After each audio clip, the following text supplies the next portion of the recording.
que se encuentra en la Polinesia, es un archipiélago, bueno, un conjunto de islas ubicadas en Oceanía. Esa isla pertenece a Chile.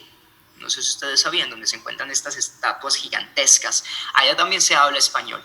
Y en Asia está el caso de Filipinas, que es un caso bastante particular. El español no es su lengua oficial, sin embargo, Filipinas fue conquistado o invadido por España durante un par de siglos o durante varios siglos, y algunas palabras del castellano calaron en el idioma local, y podemos encontrar en el lenguaje de los, en la lengua de los filipinos algunas palabras en castellano, y también nombres y apellidos, ¿vale? Nombres propios y apellidos. En la Antártida, en el continente de hielo, ustedes saben que finalmente América se extiende bien hasta abajo. Entonces, en la localidad argentina de Fortín Sargento Cabral y en la localidad chilena de Villa de la Estrella, ubicados en la Antártida, pues también se habla español, ¿vale? Dato curioso, México es el país hispanohablante más grande del planeta. En México hay 121 millones de habitantes, por lo que es el país con más nativos hispanohablantes del mundo. El segundo es Estados Unidos, que cuenta con 53 millones de hispanohablantes, muchos de ellos migrantes, ¿vale? Seguido por Colombia, España y Argentina, algunos de ellos con muchos dialectos distintos. En Internet también somos bastante importantes. El español es el tercer idioma más popular en Internet. Se calcula que casi el 8% de los internautas se comunican en esta lengua. No obstante, ocupa el segundo puesto en las redes sociales, tanto en Facebook como en Twitter. Y también es el segundo idioma en importancia en Wikipedia, ¿vale? Veamos un poco de historia y veamos un poco de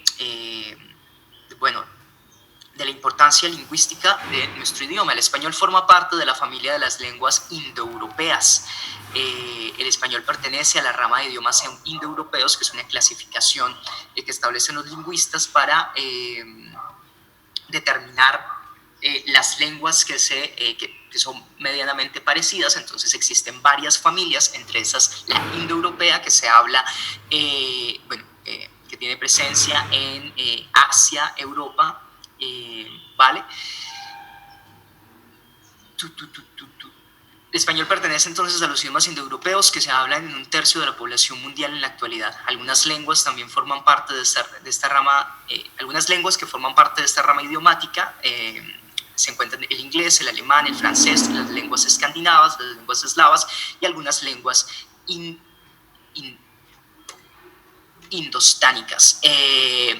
También el español se conoce como una lengua romance, ¿vale? ¿Qué es una lengua romance? Aquellas que provienen del latín antiguo, del idioma hablado por los antiguos romanos, ¿vale?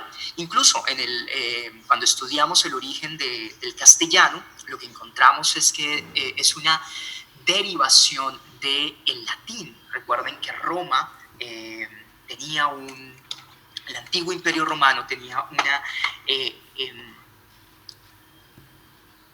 pretensión expansionista muy grande. Entonces terminó conquistando muchos territorios hasta llegar a la antigua Hispania.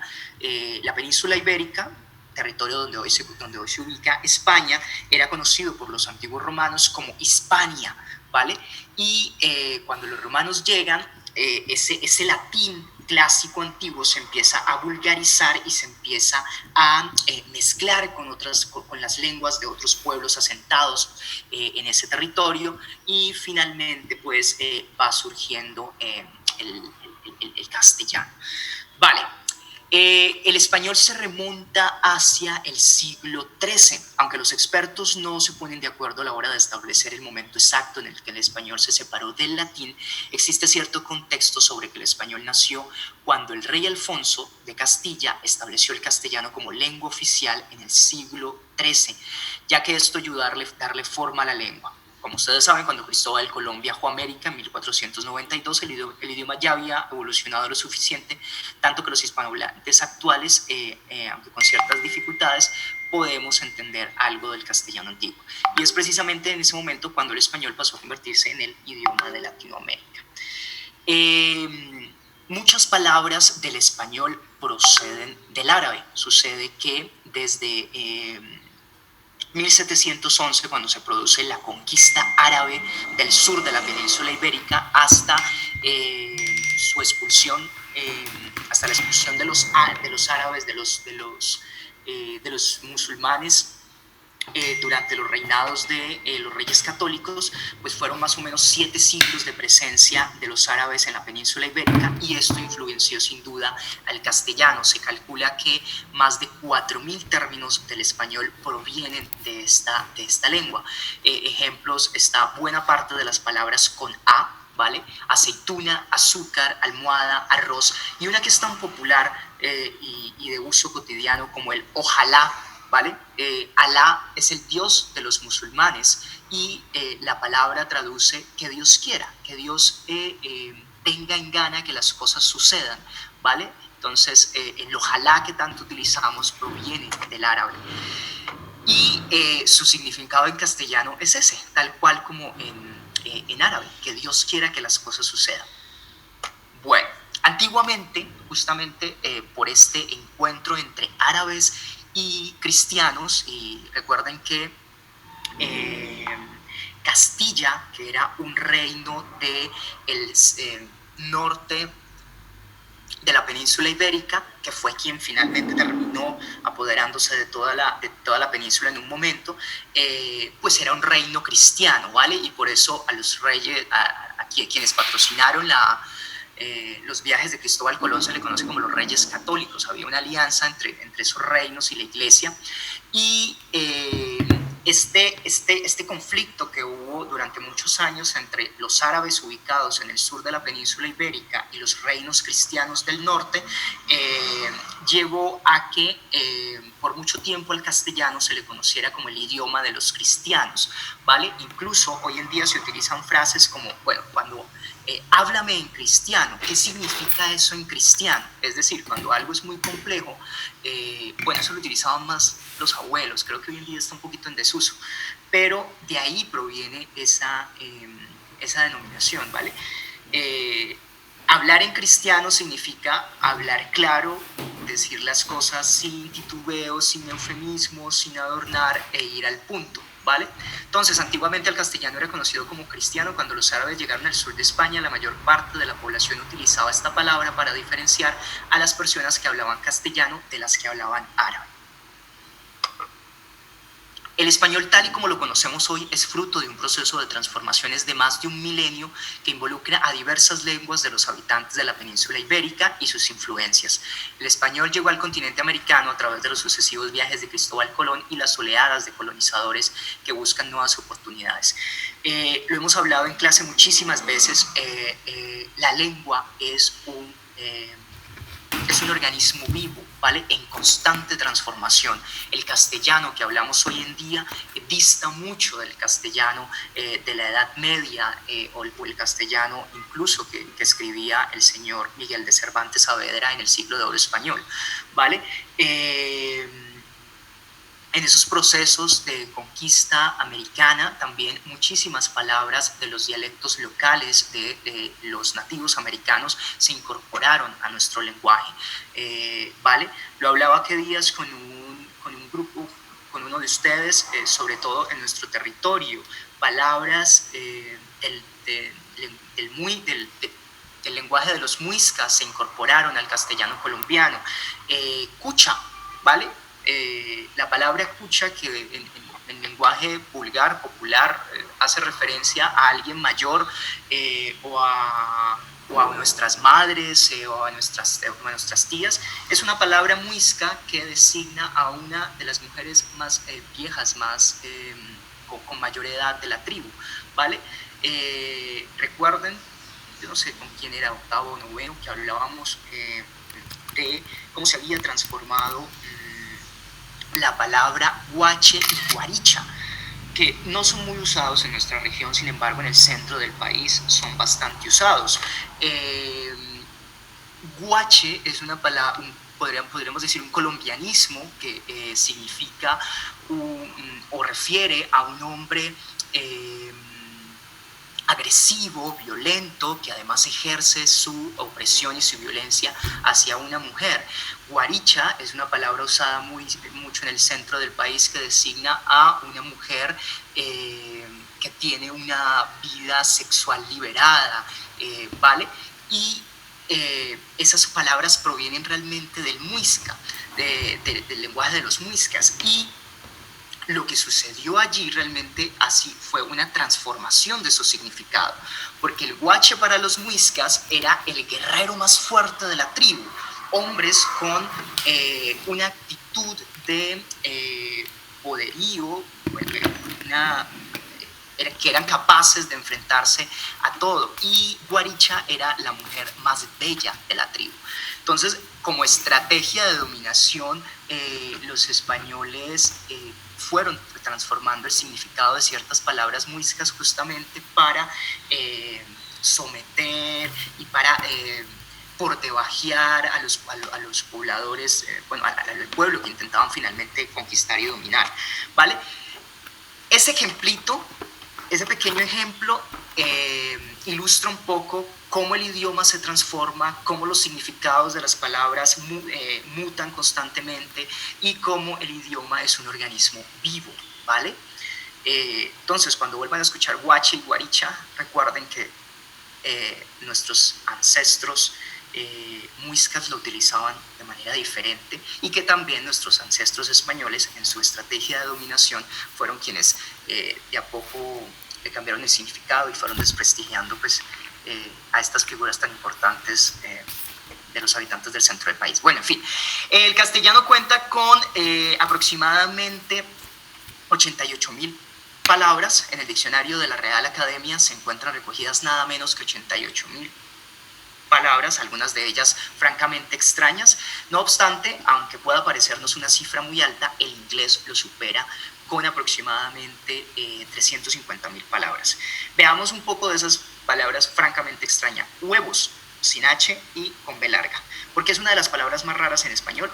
Tal que así, sin H y con B, esta palabra, que si la escribiera algún amigo no dudaríamos en criticarle hasta que el mundo dejara de ser mundo y no lo... se trata de un arcaísmo que significa necesidad o cosa necesaria. Ejemplo, tengo unos huevos de gran importancia. Tengo una necesidad de gran importancia.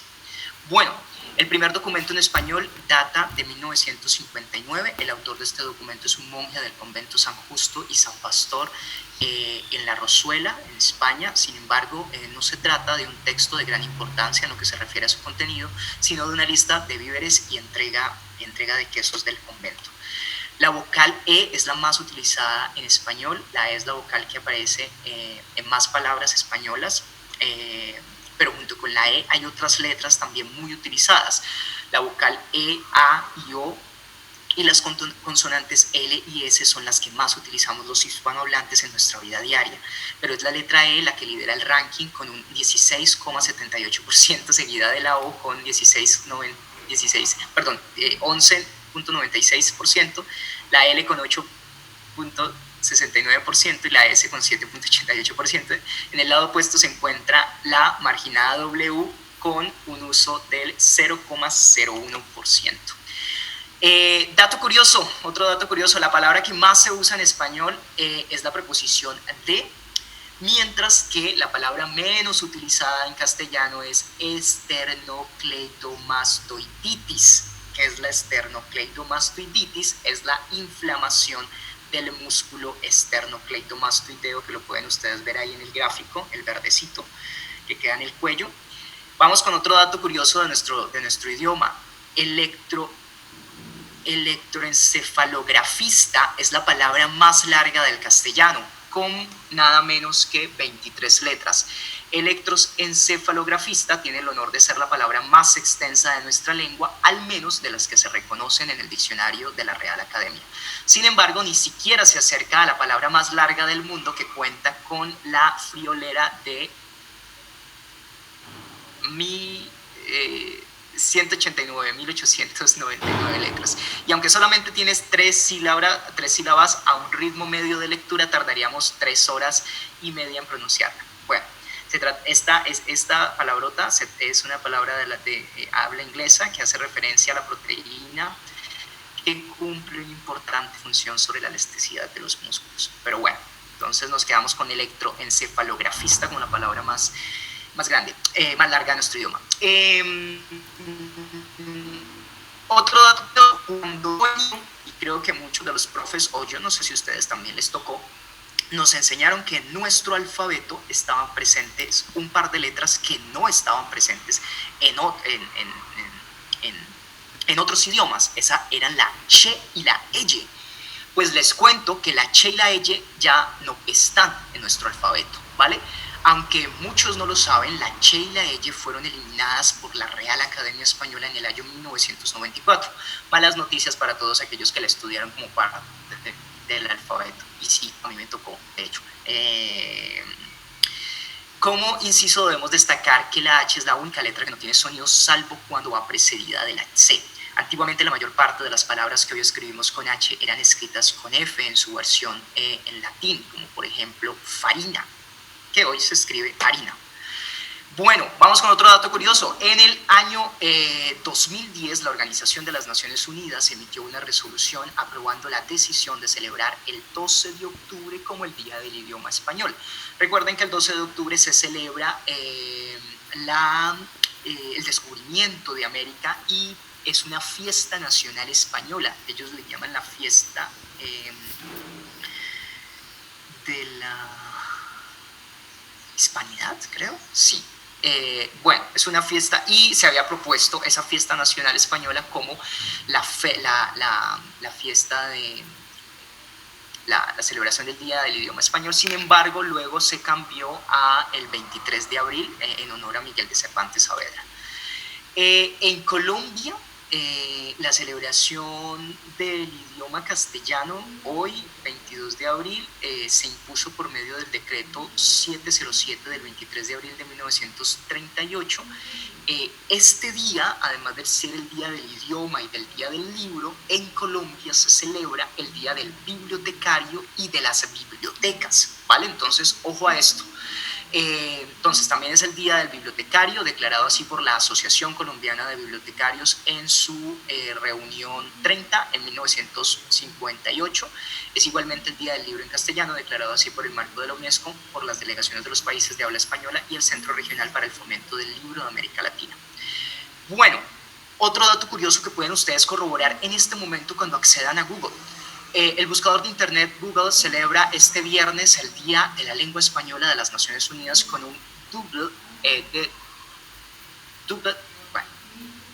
dedicado a la letra ñ, cuyos orígenes en este idioma se remontan al siglo XII. El doodle es una alteración temporal del logotipo de Google en la página principal del buscador. El del día de hoy ha sido creado especialmente para la ocasión por la diseñadora gráfica e ilustradora portuguesa Min, residente en Barcelona. En él aparecen las letras de Google en blanco sobre una gran ñ azul. Al ser la única letra del alfabeto español con origen en España, la ñ no es únicamente una letra, sino también una representación de la herencia y la identidad hispánicas. Indicó la compañía de Mountain View, California, en un comunicado. Y esto es lo que pueden ustedes ver el día de hoy cuando ingresen al buscador, ¿vale? Entonces incluso pueden hacer la prueba. Google está rindiendo homenaje a nuestro idioma. Bueno, hablemos un poquito de la ñ. Los orígenes de la ñ se encuentran en el siglo XII, cuando los escribas medievales copiaban a mano textos del latín y discurrieron cambiar sonidos en una sola grafía para ganar tiempo y espacio, lo que tuvo como resultado que el dígrafo NN pasase a representarse como ñ, ¿vale? La letra ñ fue reconocida oficialmente por el Diccionario de la Real Academia Española en 1803 y casi 2 siglos después, en 1993, el Congreso Español aprobó una ley que protege su inclusión en los teclados de las computadoras, ¿vale? Ustedes pueden echar un vistazo a los teclados de su computadora en este momento y encontrarán la ñ allí. Otro dato importante, la Real Academia Española fue fundada en el siglo XVIII. La RAE fue fundada durante la época de la Ilustración. Es actualmente la institución que se ocupa de regular las normativas por las que se rige nuestro idioma. Recoge y publica guías de gramática y diccionarios oficiales que se utilizan tanto en España como en Latinoamérica. Y bueno, con esos datos curiosos damos fin a esta celebración del Día del Idioma. Espero que algo les haya parecido interesante. Preguntas, alguien que quiera opinar. Caramba, no tenemos nada de tiempo. Doy paso a la señora rectora para alguna información extra.